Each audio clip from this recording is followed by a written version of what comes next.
na lihin siya. Hayaan ang lahat na makita kung ano ang hitsura ng pagkabigo. Iyan ang mga matalin na salita ng isang millionaire CEO na determinado na humilik ang kanyang ex-wife sa harap ng buong kumpanya. Gusto niya siyang maliit, basag, nahihiya, isang anino sa ilalim ng kanyang tagumpay. At habang ang pulutong ay bangulong at nanuya, tumayo siyang tahimik. Nagtitiis sa lahat. Ang hindi niya kailanman alang ay ang babae na sinubukan niyang ipahiya ay nagdala ng isang katotohanan na sapat na makapangyarihan upang yugyugin ang lupa na kanyang kinatatayuan. Isang katotohanan na kapag inihayag ay magpapatulala sa buong galak. Minsan ang taong sinubukan mong sirain ay ang may hawak ng iyong kapalaran.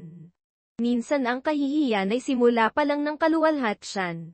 Ito ang kuwento ng isang babae na isinantabi at ang sandali na nagbago ng kanyang pagmamataas sa kanyang pagbagsak. At ngayon ay isinasalaysay ito ulit. Pero, Camille. Welcome back.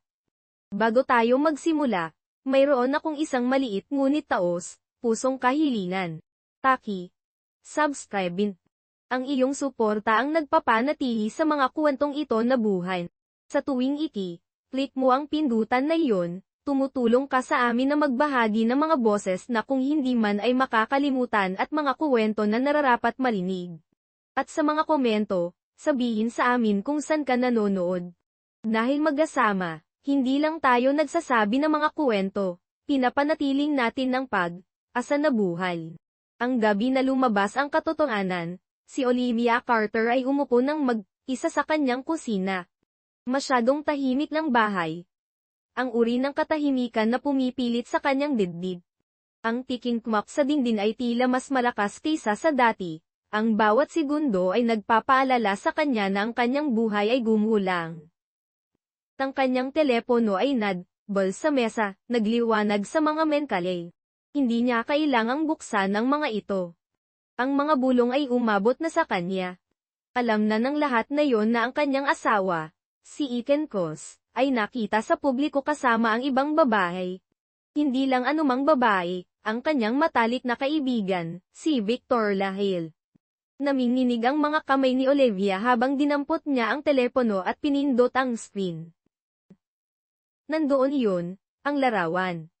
Sina Iken at Victoria na magkahawak, kamay, nakangiti na parang sila ang sumakop sa mundo. Bumukas ang harap na pinto. Narinig niya ang pamilyar na tunog ng kanyang sapatos sa saig na hardwood.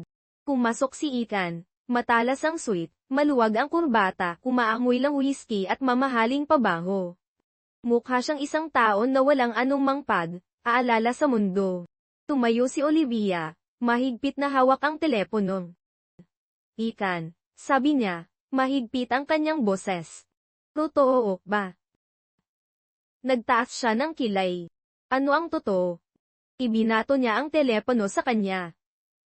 Ang larawan ay kumikinang sa pagitan nila. Ito. Ikaw at si Victoria, ang matalik kong kaibigan. Sabihin mo sa akin na hindi totoo.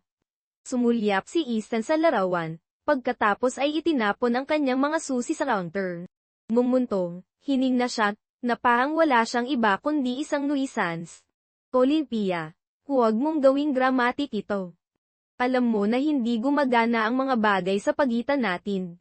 Alam mo na kailangan ko ng higit pa. Kailangan ng higit pa. Ang kanyang boses ay pumiyok.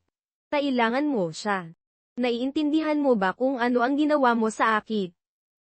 Ang ginawa ko. Ang kanyang tono ay naging matalin. Olivia, maging tapat tayo nito. Hindi ka kailanman ang uri ng babae na makakasabay sa akin. Nagtatayo ako ng isang imperyo. Ikaw ay stop. Naiintindihan ni Victoria ang ambisyon. Ginagawa niya akong mukhang mas malakas. Hindi mo kailanman ginawa. Naputol ang hininga niya. Ang mga salita ay pumuputol sa kanya. Ibinigay ko sa iyo ang lahat, Ethan. Tumayo ako sa tabi mo noong wala kang anuman. Ako, pinuto niya siya. Ang boses ay parang yelo. At ngayon, nagsilbi ka na sa iyong layunin. Huwag mong pahabain ito. Ang mga papeles ng diborsyo ay handa na. Kumirma ka at mag-move on. Nanginginig ang kanyang katawan. Kaya iyon. 10 taon ng kasal ay itinapon para sa ambisyon. Hindi itinapon, sabi niya ng makinis. Upgrading. Ang kasual na kalupitan sa kanyang tono ay nagpatakit sa kanyang dibdib. Pagkaraan ng ilang araw, kinubukan niyang lumaban, ngunit mabilis na gumalaw si Ethan. Ang kanyang mga abogado ay masama, sinisira ang kanyang reputasyon. Sa mundo, siya ang kaakit, ambisyosong CEO. Sa kanya, siya ay isang estrangyero na walang awa. Kinain ng media ang kuwento. Pinuri ng mga headline si Ethan sa paghahanap ng tunay na pag-ibig kay Victoria. Si Olivia ay pininturahan bilang mapait, mahina, at selosa. Kumalat ang mga kasinungalingan ni Ethan sa lahat ng dakong. Isang gabi, nag-ring ang kanyang telepono. Ang kanyang kapatid, si Richard yun. Neve. Sabi niya ng matali. Tanong nangyayari. Sinasabi ng mga tao na hinihila mo ang pangalan ni Ethan sa putik. Nanigas siya. Ako. Techon. Niloko niya ako kasama si Victoria, ang matalit kong kaibigan. At aalala ka tungkol sa pangalan niya. Ang katahimikan ni Richard ay marigat. Pagkatapos ang kanyang boses ay tumigas. Huwag mong gawing mas pangit ito kaysa sa dati. Mas mahusay ito. Maka si Ethan. Baka nalampasan kanya talaga. Kung mulupot ang kanyang tiyan. Richard, kinukuha mo ang panig niya. Kaging makatotohanan ako. Sumigaw siya. Si Ethan ay pupunta sa mga lugar. Natitaw. Stop ka sa nakaraan. Tigilan mo ang pagkapit sa kanya. Hayaan mo na. Ang kanyang lalamunan ay umigpit. Hindi mo man lang nakikita. Ginagamit ka niya tulad ng pagdamit niya sa akin. Tama na, sabi ni Richard ng flecky. Huwag mo akong tawagan ulit kung ang gagawin mo lang ay saktan siya. Natapos ang tawag. Ang sarili niyang kapatid ay tumalikod sa kanya. Pagkaraan ng ilang linggo, dumating ang huling sutok. Tumayo si Ethan sa isang press conference. Ang mga kamera ay kumikislap sa paligid niya. Tumayo si Victoria sa tabi niya, nagnininyas sa tagupay. Tungkol sa aking nakaraan, sabi ni Ethan na may malamig na ngiti. Sabihin na nating nabibigatan ako ng isang tao na hindi makasabal. Ngunit ngayon kasama si Victoria, malaya akong umangat sa antas na palagi kong nilayon. Tumawa ang pulutong, pumalakpak, humanga. Si Olivia Carter, dating tapat niyang asawa, ay naging wala ng iba kundi isang pampublikong biro. Ngunit sa likod ng kanyang katahimikan, may iba pa na nabuhay. Hindi siya basag. Hindi siya natalo. Naghihintay siya. Naghihintay para sa araw na matutunan ni Ethan na ang katahimikan ay hindi kahinaan. Ang kanyang kwento ay hindi tapos. Pagsisimula pa lang ito. 2 taon ang lumipas mula nang puwirma si Ethan Cross sa mga papeles ng diborsyo at umalis na parang wala siyang iba kundi isang masamang business deal. Naalala ni Olivia Carter ang mga unang linggo na iyon ng mabuti. Pang-aaraw na hindi man lang siya makabangon sa kama. Mga gabi na ang pagtataksil ay sumunog ng napakasariwa at halos hindi siya makahina. Nagbulungan ang mga tao nang dumaan siya sa kalye. Iyan ang iniwan para sa kanyang matalik na kaibigan, sabi nila. Ang ilang ay tumawa pa, ngunit nagbabago ang oras ng mga tao. Ang sakit ay alinman sa nalulunod ka o nagpapatalas sa iyo. Nara kay Olivia, nagpatalas ito. Nagsimula siyang maliit na may wala kundi ang kanyang kaalaman sa mga numero. Naalala niya ang bawat late night na ginugon niya sa pagbalant ng mga maagang account ni Ethan. Nagpapatakbo ng mga calculation habang natutulog siya. Kung kaya niyang gawin ito para sa kanya, kaya niyang gawin ito para sa kanyang sarili. Ang kanyang unang pagkakataon ay dumating sa isang masikip na opisina na may mga natatanggal na pintura. Ang isang nahihirapang real estate firm ay nangangailangan ng isang tao upang ayusin ang kanilang mga libro. Ang may-ari, isang matandang lalaki na nagngangalang Mr. Denios, ay sumimangot nang makita niya ang kanyang resume. Ikaw ang ex-wife ni Ethan Kross. Pahirap lumunok si Olivia. Oo. Sumandal siya, alinlangan. Nakita ko dapat magtiwala sa iyo sa aking mga account. Mula sa nabasa ko, ikaw ay, sabihin na natin, hindi ang utak sa likod ng tagumpay ni Ethan. Namula ang kanyang mga pisngi, ngunit ang kanyang boses ay nanatiling matatag. Huwag kang maniwala sa lahat ng iyong nabasa. Si Ethan ang may spotlight, oo. Ngunit pinanatili ko ang mga ilaw sa aming tahanan at sa kanyang negosyo bago pa man malaman ng sinuman ng kanyang pangalan. Kung kaya kong hawakan ang kanyang kaguluhan, kaya kong hawakan ang iyong Inan. Aralan siya ni Daniel sa loob ng mahabang sandali, pagkatapos ay bumuntong, hinina. Tay. Isang buwan. Patunayan mo ang iyong sarili. At ninawa niya. Sa loob ng ilang linggo, natagpuan niya ang mga error na walang sinuman ang napansin. Iniligtas niya ang libo. Isang gabi, pumasok si Daniel sa kanyang opisina na may hawak na folder. Hindi ka nagsisinungaling, hindi ba? Sabi niya halos aatubili. May matalas kang ulo. Si Ethan ay isang tanga. Pinayagan ni Olivia ang kanyang sarili ng isang maliit na ngiti. Ko. Siya ay. Kulang roon, lumaki siya. Narabaho sa trabaho. Deal sa deal. Natutunan niya ang wika ng real estate, ang mga pattern ng pamumuhunan, ang sining ng pagiging matiyaga. Nang sa wakas ay ginawa niya ang kanyang unang pagbili, isang sirang apartment block na walang sinuman ang gusto. Tumawa ang mga tao. Ito ay isang biro ng isang mayaunto nang pumirma siya sa mga papeles. Isang basura ng pera. Tumiti lang si Olivia ng mahina. Nakikita natin.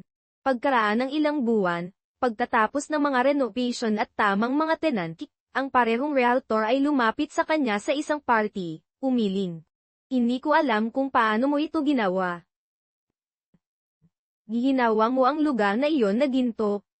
Itilaas ni Olivia ang kanyang baso. Minsan kung ano ang itinapon ng mga tao ay eksakto kung saan nakasalalay ang kayamanan. Sa pangalawang taon, hindi na siya nakatira sa Shulbach apartment na iyon. Ang kanyang bagong opisina ay nasa tukpak na palapag ng isang glass building na tinatanaw ang lungsod. Mayroon siyang mga asistan, abogado, buong koponan na nagtatrabaho sa ilalim ng kanyang pangalan. Bagaman karamihan sa mundo ay wala pa ring ideya kung sino siya. Isang hapon, ang kanyang batang assistant na si Claire ay sumugod sa opisina na may dalang coder. Miss Carter, sabi niya ng hinal. Kompleto na ang acquisition.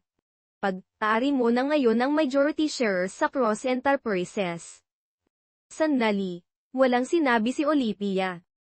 Pinitigan niya ang mga papeles. Ang pangalan ng kumpanya ay nakatingin sa kanya. Cross Enterprises. Ang imperyo ni Ethan. Lumawak ang mga mata ni Claire. Hinawang mo.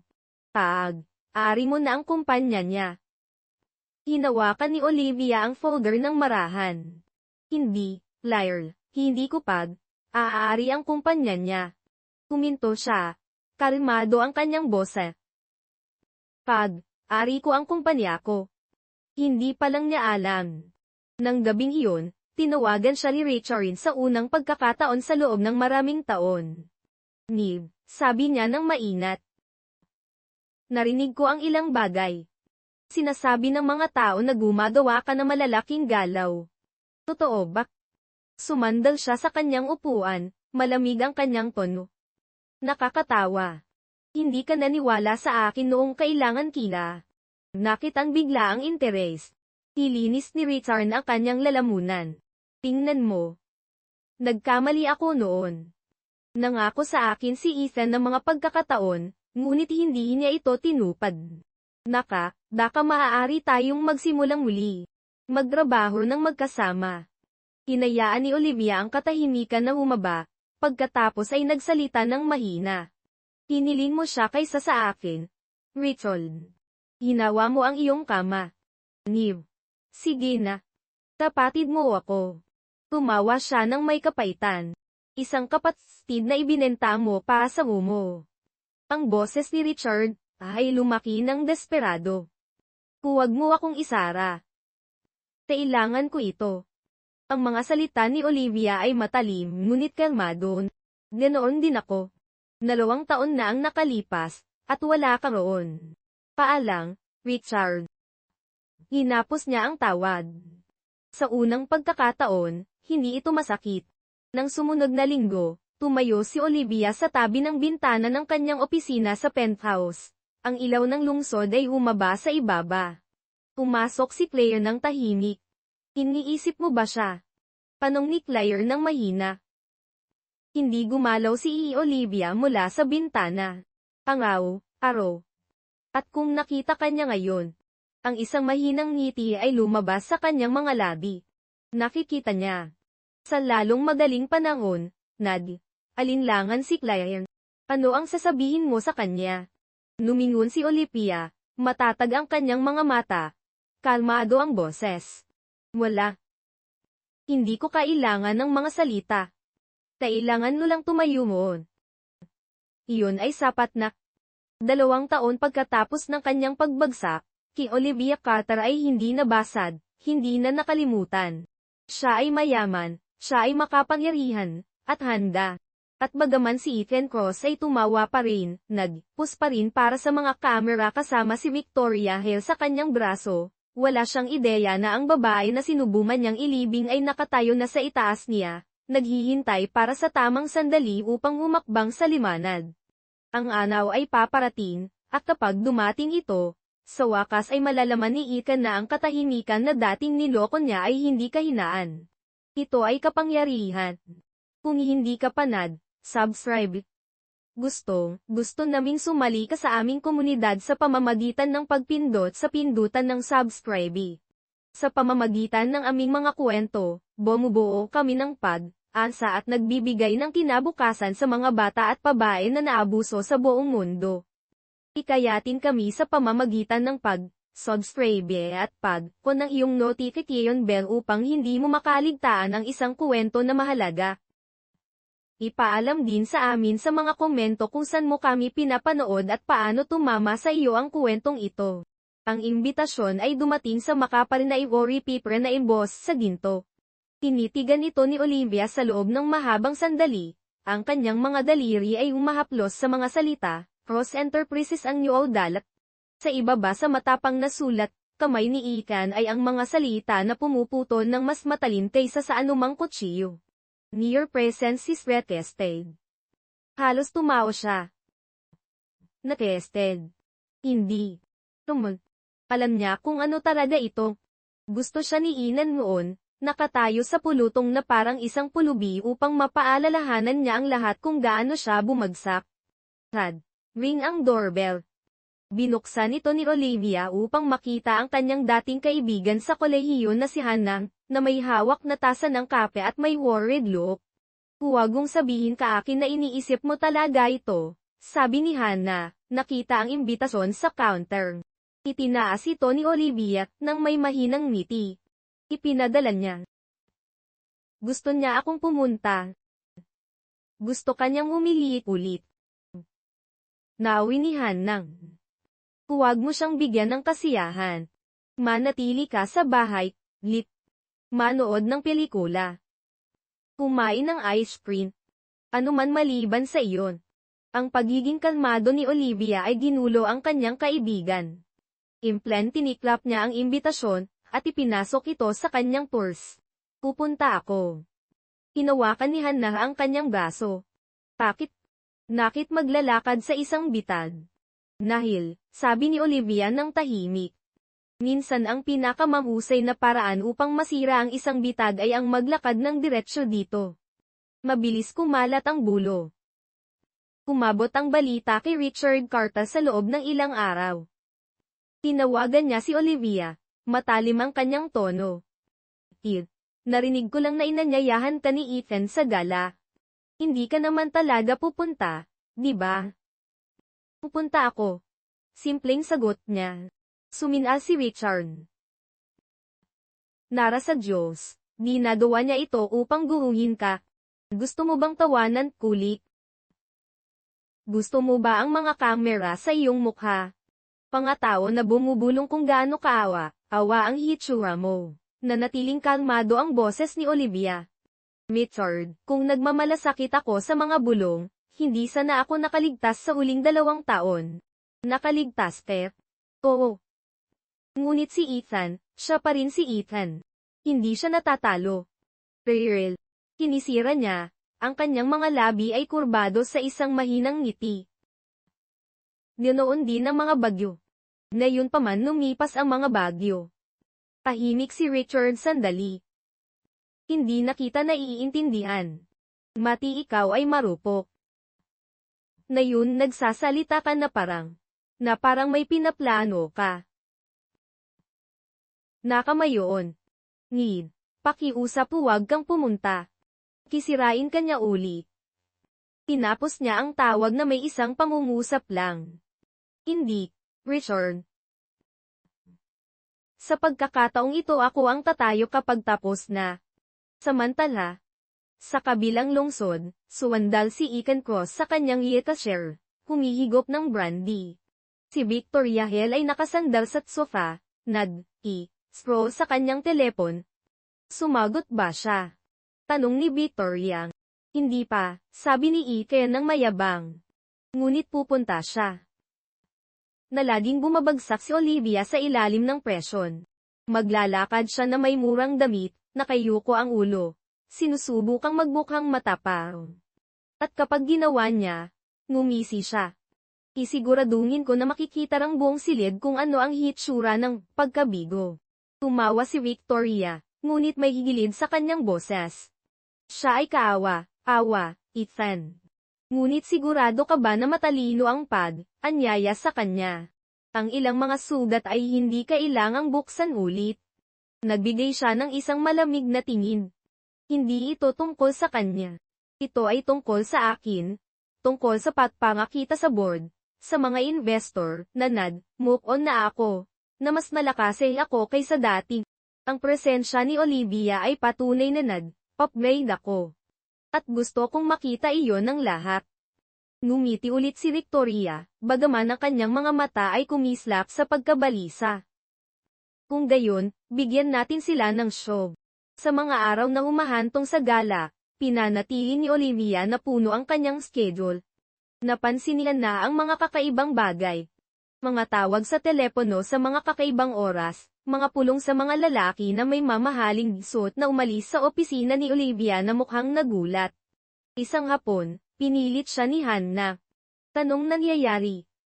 Lynn. Iba ka, kabala, secretive. Sino ang lahat ng mga taong ito na nakikipagpulong sa iyo? Sumitsip ng si Olivia ng kanyang tsaang ngumiti. Pangalumang kakilala lang. Ang mga lumang kakilala ay hindi nagpapakita sa mga itim na kotse na may tinted windows. Sumigaw si Hannah. Naiitinatago ka. Sumandal si Olivia, kalmado, ngunit matalim ang kanyang mga mata. Hindi nagtatago. Naghihintay. Nanginginig si Hannah. Niv. Ano ang pinaplano mo? Hindi sumagos Olivia. Inilagay lang niya ang kanyang kamay sa ibabaw ng kay Hannah at sinabi ng mahina. Magtiwala ka sa akin. Ang gabi bago ang gala, tumayo si Olivia sa harap ng kanyang closet, isang hilera ng mga damit na nakabitin ng mayos. Pinatakbo niya ang kanyang kamay sa isang itim na silk gown, ang pinili niya. Basang kanyang telepono. Isang mensahe ang kumislap sa screen. Everything is made for tomorrow. Ralph Senal. Nag-type siya pabalik ng 2 salita. Repeat. Sandali, ipinikit niya ang kanyang mga mata, naaalala ang babae na siya. Ang basag na asawa. Ang umilitek. Ang pinagtatawanan ng lipunan. Ang babae na iyon, ay nawalang. Bukas, makikita iyan ni Ethan. Bumas, makikita iyan ng lahat. At wala siyang sasabihin. Ang kanyang katahimikan ang magsasalita para sa kanya. Ang gala night ay dumating na pa ang isang bagyo. Ang lungsod ay kumikinang sa mga ilaw, at ang Cross Enterprises ay hindi nagtipid. Ang hotel ballroom ay kumikinang sa ginto at kristal, ang mga mesa ay napuno ng mga tsamban flotes at galisasis. Ang mga bisita ay dumating sa slick cars, ang mga kamera ay kumikislap, ang mga reporter ay sumisigaw ng mga tanong. Tumayo si Ethan Cross sa pasukan, nakikipagkamay, ng kanyang perpektong ngiti ay nakadikit. Si Victoria Hayne ay kumikinang sa kanyang tabi, ang kanyang diamond necklace ay nakahuli sa bawan ilaw ng kamera. Pupunta siya, bulong ni Ethan sa ilalim ng kanyang hinina, sinuwi ang puluto.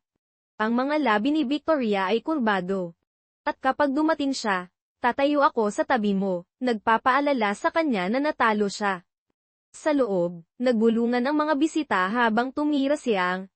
Alam ng lahat na inanniyahan si Olivia. Inaasahan ng ilan na gagapang siya, desperado at nakalimutan. Ang iba ay nagduda na maglakas, loob siyang magpakita. Sa kabilang lungsod, ikinabit ni Olivia ang clasp ng kanyang itim na silk gown. Si Hannah ay nakaupo ng nerbiyoso sa likod niya, pabala sa akin. Hindi mo kailangang gawin ito, sabi ni Hannah sa ngantangli. Mukha kang hindi ka paniwala, ngunit Lynn, hindi ito isang dinner party. Ito ay digmaan, at si Ethan ay hindi lumalaban ng patas. Aralan ni Olivia ang kanyang sarili sa salamin. Nang refleksyon na nakatingin pabalik ay hindi ang babae na itinapon ni Inan. Ang kanyang buhok ay nahulog sa malambot na wakras. Ang kanyang daon ay yumakap sa kanyang figure ng may tahimik na kapangyarihan. Ang kanyang mga mata sa isang kalmado, matatag, ay hindi na nagtatagay ng karupukan ng nakaraan. Alam ko kung ano talaga ito, sabi niya ng mahina. At yan ang dahilan kung bakit kailangan kong pumunta. Inuyong ni Hannah ang kanyang mga kamay. Paano kung sinubukan kanyang embarrass ulit? Ipinasok ni Olivia ang kanyang mga takong, ang kanyang mga galaw ay maganda, hindi nagmamadali. Kung gayon, subukan niya. Dance ang kanyang telepono. Isang mensahe ang kumilap sa screen. All parket are in position. Wow, wait here, Redman. Time siya pabalik ng dalawang salita. Pipetin. Landali. Ipinikit niya ang kanyang mga mata, naaalala ang babae na siya. Ang basag na asawa. Tangumilidits. Ang pinagtatawanan ng lipunan. Ang babae na iyon ay nawala. Bukas, makikita iyan ni Ethan. Bukas, makikita iyan ng lahat. At wala siyang sasabihin.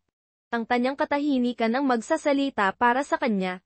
Sa labas, ang mga kamera ay kumisap habang ang isang sneak black car ay uminto. Binuksan ng driver ang pinto at lumabas si Olivia Carter.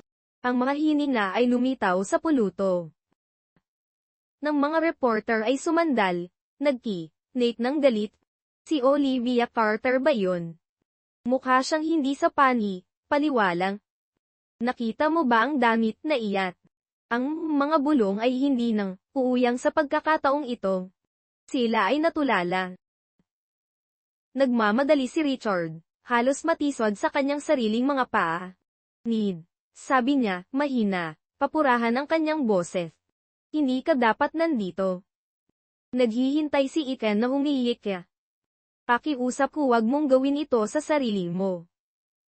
Ang tingin ni Olivia ay kalmado, ang kanyang tono ay pantay. Relax, Richard. Hindi ako ang parehong babae na iniwan mo. Sumimangot si Richard. Ano ang sinasabi mo?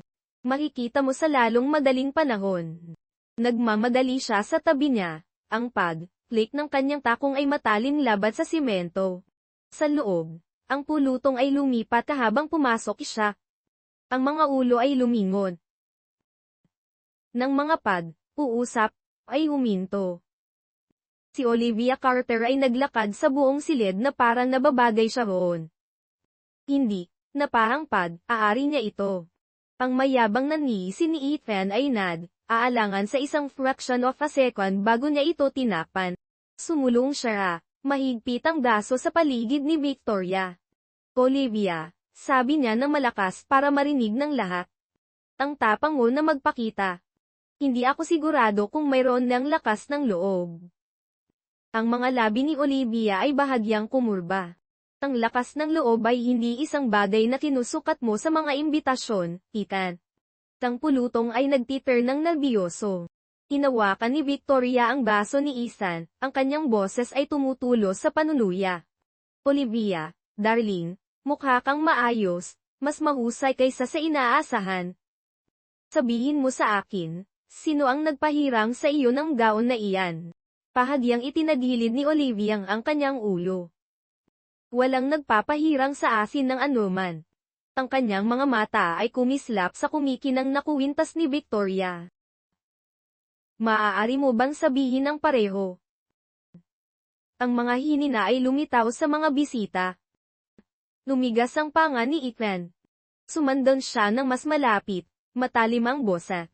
Tandaan mo kung nasaan ka, Olivia. Ito ang aking stage, ang aking gabi. Huwag mong ipahiya ang sarili mo. Ang kanado ng ngiti ni Olivia ay hindi alinlangan. Ang kahihiyan ay para sa mga may mawawala. Ang kanyang mga salita ay gumulo sa kanya, bagaman hindi niya naintindihan kung bakit. Mula sa kabilang silid, si Hannah ay nanood ng may pagkamangha. Wangulong siya sa sarili. Hindi siya nandito upang magdusak. Nandito siya upang tapusin ng isang bagay. Malapit. Ang isang mas matandang board member ay bangulong sa isa pa. Nakikita mo ba ang paraan ng pagbati nila sa kanya? Mayroon siyang presensya. Halos paang, tumalikod siyang, pumili. Gumagalaw si Olivia sa silid ng madali, nakikipagkamay, nagpapalitan ng maikling salita sa mga taong inakala ni Ethan na mga kaalyado lang niya. Ngunit habang dumadaan siya, higit sa isang investor ang nagbigay sa kanya ng isang magalang na tango, subtle. Ngunit hindi maikakaila. Napansin iyan ni Ethan, ang kanyang ngiti ay tumigas. Nay mali. Isang bagay na hindi niyang matukoy. Sumandal si Victoria, ang kanyang boses ay tumutulo sa inis. Nakit sila nagtitipon sa kanya. Mukha siyang katamtaman, halos lain kumpara sa akin. Ngayon pa man sa paanuman, huwag mong sabihin, sumigaw si Ethan. Ang kanyang ngiti ay nakadikit para sa mga kamera malapit. Pinilit ni Victoria. Gayunpaman sa paanuman hawak niya ang silid nang hindi nagsasabi ng anuman. Nakakagulo. Kinuyom ni Ethan ang kanyang mga ngipin. Siya ay isang noy. Ginawa ko siya at sinira ko siya. Hindi iyan, nagbago. Ngunit ang kanyang mga salita ay naramdaman na walang laman kahit sa kanya. Nang maglaon sa hapunan, tumayo ulit si Ethan upang magbigay ng isang maikling tot, para kalakas, sa katapatan, at sa lakas ng loob na kinakailangan upang lumayo mula sa kahinaan, sabi niya, ang kanyang boses ay malakas. Kumpiyansa. Ang ilang mga tao ay naninirahan para sa mas kaunti. Pinili ko ang mas mangusay. Ang pulutong ay tumawa ng magalang ulit. Lahat ng mata ay tumingin kay Olivia, mausisan. At yan ang dahilan kung bakit ngayong gabi ay tumayo ako ng buong pagmamalaki kasama si Victoria Hill. Nagpatuloy si Ethan, inaabot ang kanyang kamay. Isang babae ng ambisyon, ng lakas, ng kanandahan. Isang babae na nagpapakita kung ano ang ibig sabihin ng umangat kasama ko. Malakas na parakpakan ang sumabog. Si Victoria ay ngumiti, ginampanan ng kanyang papel ng perpekto. Ngunit mula sa stage, nakita ni Ethan si Olivia sa kanyang mesa, sirin at hindi natitinag. Ang kanyang tingin ay matatag. Hindi siya sumimangot. Hindi siya umiyak. Hindi siya lumiit. Tiningnan lang niya siya, kalmado na parang isang tahimik na lawa. Ang paningin ay gumuumulo sa kanya. Pagkatapos ng kanyang talumpati, pinuno siya ng mga reporter. Sir Cross, ano ang iyong mga plano para sa pagpapalawak? Lord Cross, paano ka tumubon sa mga kritiko na nagsasabing masyado kang taken-heuristic na mabilis? Ikinaway ni Ethan ang kanilang mga tanong, ngunit pagkatapos ay naglakas, loob ang isang reporter. Mr. Cross, anumang komento sa presensya ng iyong ex-wife ngayong gabi? Iyak na awkward yun. Ngumisi si Ethan para sa mga kamera. Hindi awkward sa lahat. Nang ilang mga leksyon ay pinakamahusay na ipinapakita. Ang aking ex-we ay nandito bilang isang paalala kung nasaan ako at kung saan tumanggi akong bumalik. Ang ballroom ay tumahimik habang umakyat si Ethan Cross sa stage ulit. Ang kanyang ngiti ay kumikinang sa ilalim ng ilaw. Ang mga reporter ay sumandal, ang mga kamera ay kumikislap. Ng mga investor at board members ay nakadikit ang kanilang mga mata sa kanya. Naghihintay. Nilinis ni Ethan ang kanyang lalamunan. Ladies and gentlemen, ang gabing ito ay hindi lamang tungkol sa pagdiriwang. Ito ay tungkol din sa kinabukasan ng Cross Enterprises. Ipinagmamalaki kong ipahayag ang isang bagong merger na mag-aangat sa atin ng higit pa sa kompetisyon, higit pa sa inaasahan, sa isang bagong panahon ng dominasyon. Nagsimula ang palakpakan, magalang ngunit atubili. Itinaas ni Ethan ang kanyang baso, naghihinday para sa chair na lumaki, ngunit hindi.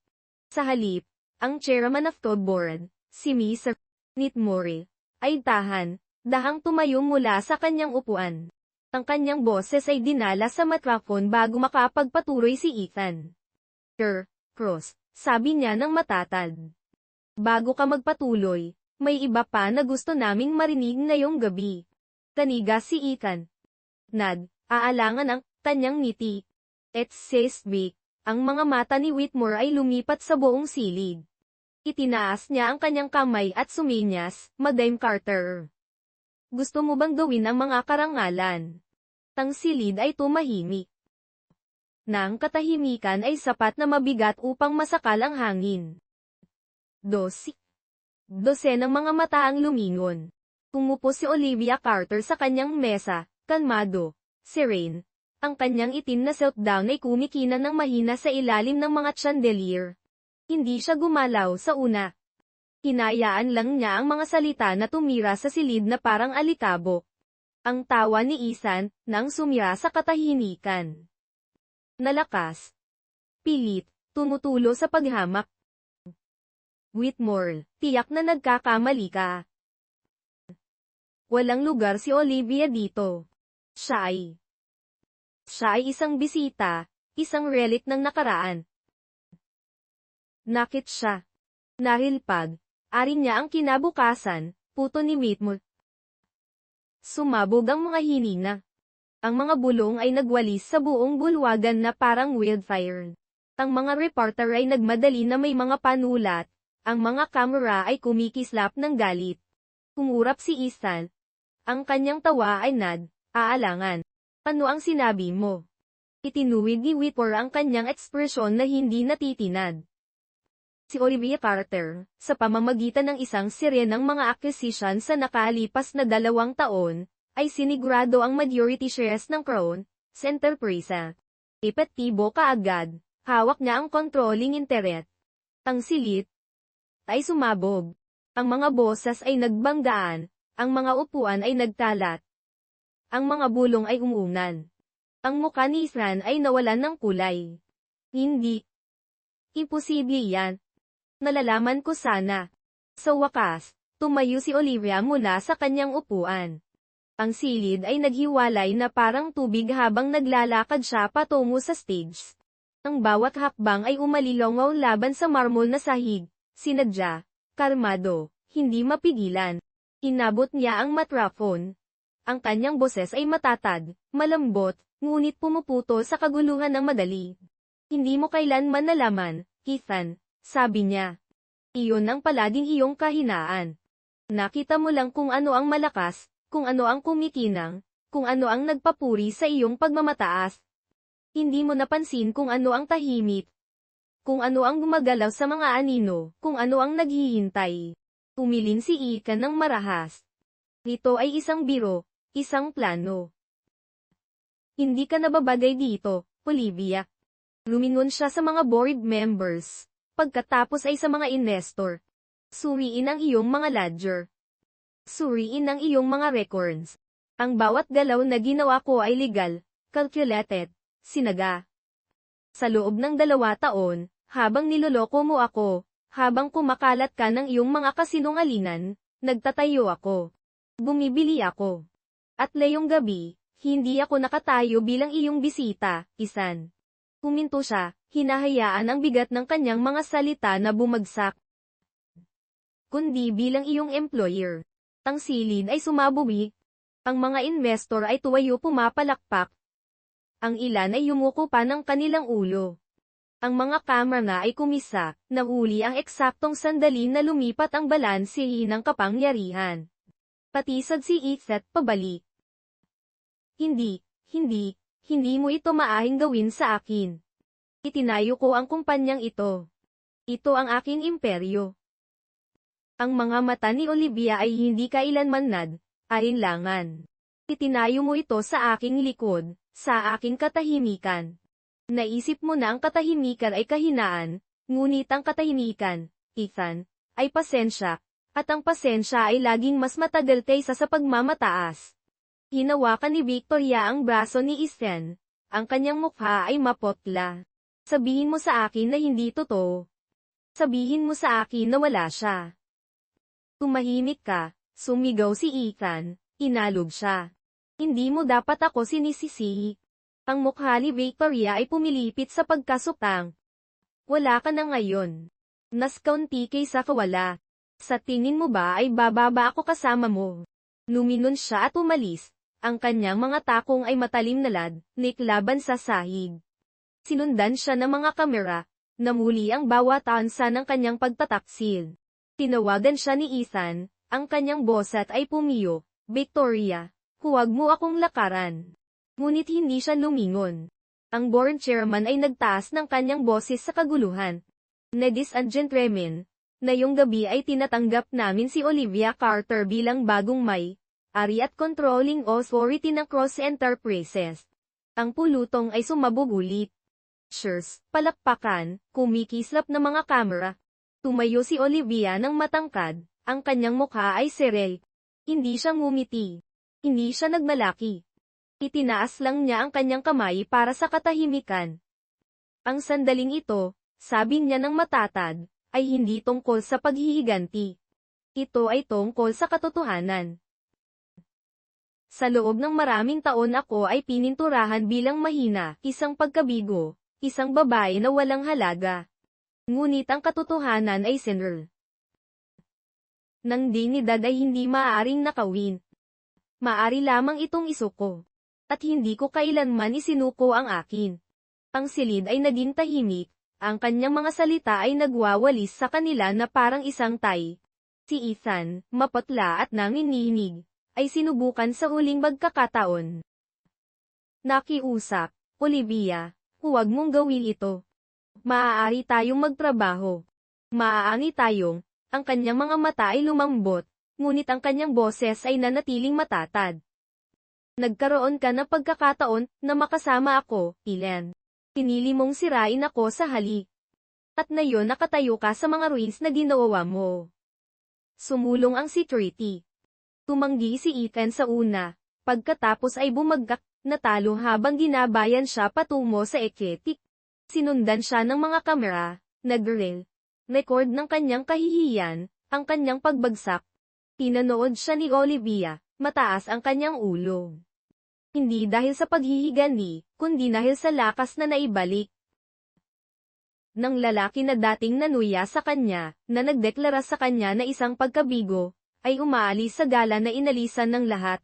Ang kanyang titulo, ang kanyang fiance, ang kanyang pagmamataas, at si Olivia Carter. Ang babae na isinantabi niya, ay nakatayo na ngayon sa sentro ng imperyo na inakala niyang kanya. Habang nagsara ang gabi, dumula si Hannah sa kanyang tabi, nanginginig ang kanyang boses. Neve. Tagawa mo, talaga bang nagawa mo? Hinawakan ni Olivia ang kanyang braso ng marahan. Hindi, Hannah. Ang katotohanan ang gumawa. Tailangan lang ng unga.